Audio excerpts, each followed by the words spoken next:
नागपूर मध्यवर्ती कारागृह तेथील आरोपी नेहमीच चर्चेचा विषय असतात आणि आता या आधुनिक युगात आरोपींची युक्ती देखील आधुनिक होताना दिसत आहे।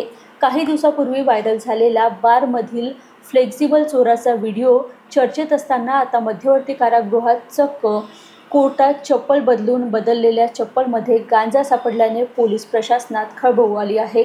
पोलिसांनी दिलेल्या माहितीनुसार सेंट्रल जेलमध्ये असलेला आरोपी त्याच्यावर पोक्सो अंतर्गत गुन्हा दाखल आहे। सोनू उर्फ सरफराज जहांगीर आलम असं आरोपीचं नाव आहे। त्याला ट्रायलसाठी कोर्टात नेण्यात आलं। दरम्यान अज्ञात आरोपींनी त्याची चप्पल बदलली।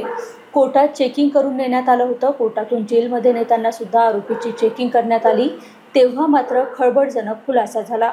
कोर्टात जाताना आरोपीची चप्पल सॉफ्ट होती, वापस येताना मात्र चप्पल हार्ड वाटली, म्हणून पोलिसांनी चप्पल कापून बघितली तर त्यात चक्क 201 ग्रॅम गांजा आढळला। आता हा गांजा कुठून, कसा, कोणी व कुणासाठी आणला याचा शोध धंतोली पोलीस करीत आहे।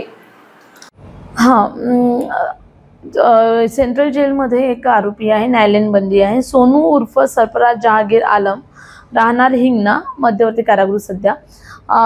त्याच्यावर पोक्सोचा गुन्हा दाखल आहे। त्याला ट्रायल चालू होती, त्याच्यासाठी कोर्टामध्ये चेकिंग करून घेऊन जाण्यात आलेलं होतं।